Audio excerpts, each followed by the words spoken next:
Tonight, 100-degree days will soon be the norm again around Texas. But can the power grid meet demand? Power plants don't emerge fully formed, from, waving a magic wand. Why some energy experts say lawmakers didn't do enough this session to help the grid adapt to extreme weather in Texas. Plus, it's just time to close the divide. Governor Abbott wants the fight over property tax relief to come to an end. But after months of disagreement, are the House and Senate any closer to a solution? And later, after the U.S. Supreme Court makes a major ruling on voting maps, how will it affect voting districts in Texas? Capitol Tonight starts right now.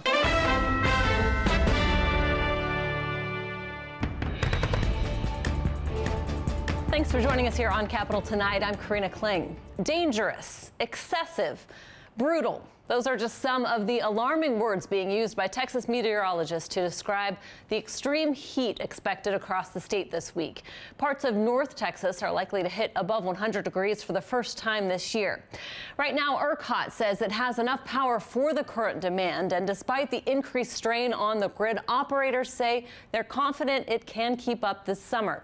In Austin, lawmakers set out to make the grid more resilient against extreme weather, but as our Charlotte Scott reports, energy experts aren't confident they achieve that goal.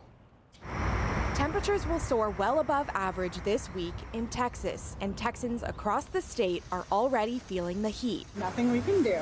Texas is Texas. I think we're ready for it. Calls to, quote, fix the grid grew louder after hundreds of Texans died in February 2021. The power grid failed under freezing conditions. In an effort to answer the call, the governor recently signed legislation that would incentivize companies to build new natural gas plants with 3% loans and completion bonuses. This law provides low-interest loans for the construction of up to 10,000 megawatts of new dispatchable power generation. Voters will decide whether or not the state should fund this initiative when they cast a ballot in November. But gas-powered plants failed during the 2021 freeze. Texas had the supply, but it couldn't perform. Yet the legislature did not provide incentives for gas plants to weatherize. I think our politicians took the steps that they think they needed to take to try to address the catastrophe we suffered. I am not confident that those were the right steps. In addition to weatherization, Beth Garza with the R Institute says the right steps would have been looking at how to reduce demand. Lawmakers could have provided incentives to consumers to conserve energy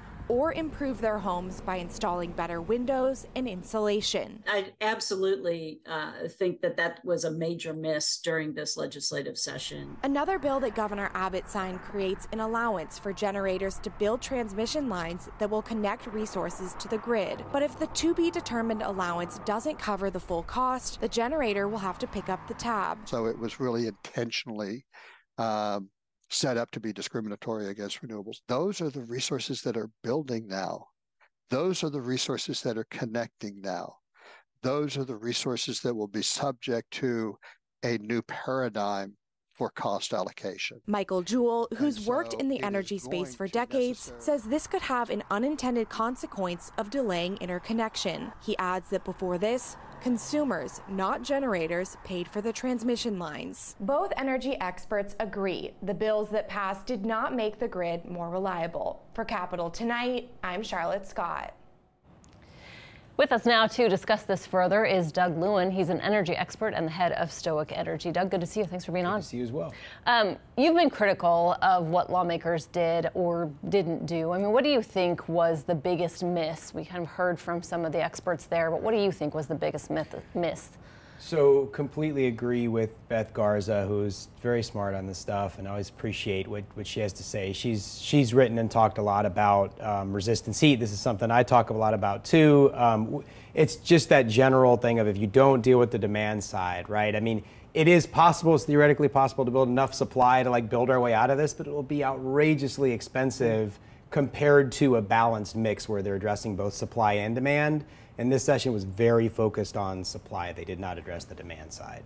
What do you think was the best thing that lawmakers did this legislative session? We talk a lot about what wasn't done, but were there some improvements made that you think will be beneficial? So there's kind of like a sleeper actually that was in a bill, and all of your viewers, Texans, are going to have a chance to vote on this in November. Actually, the Within the bill that sets out billions of dollars for natural gas power plants, there's also a provision of that provides up to $1.8 billion for what are called backup power.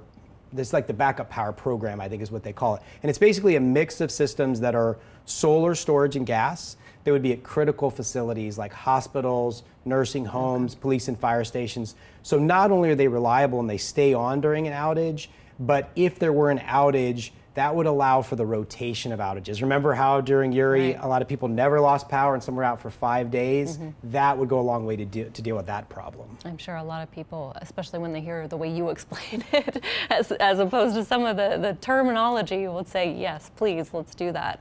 What does all this mean for consumers? I mean, we've talked about the cost, or maybe the lack of knowledge, if we have, of what all this could mean in terms of cost and what we could pay for improvements. Yeah, so one thing I do think the legislature got right was they did put a cap on the cost of what's called the performance credit mechanism. So to get away from the jargon, it's just basically a system where that ERCOT would be paying for capacity even when it's not generating. It's a form of a capacity market. The legislature did put a cap on that, and that will protect consumers. It can still go up to $1 billion. I think consumers should expect to see rising costs, particularly while we're not addressing the demand side. But at least there's going to be some protection there from the action the legislature took there.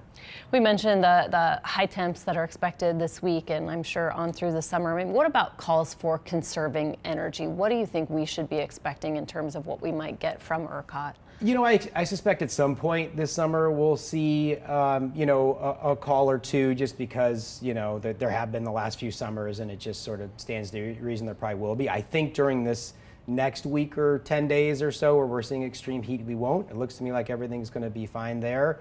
And conservation calls are okay. It's a good tool for ERCOT to use. I just wish they also had the automatic, systematic, sort of programmatic part of calling for demand response and energy efficiency, things like that, instead of just sort of begging for it every time. Well, real quickly, I mean, does that mean that the grid can't keep up if they're calling for these conservation efforts? Not necessarily, but when they call for it, it means it's getting pretty close to the edge. Yeah. They don't do that lightly. Doug Lewin, always a pleasure having you on the program. Thank you so much. Appreciate your time. Thank you. Thanks for watching our YouTube channel. For more refreshing stories about your community, click the subscribe button over here. You can also download our Spectrum News app and tune in to Channel 55 on Dish and DirecTV to get live news coverage, weather updates every 10 minutes, and more. We'll see you then.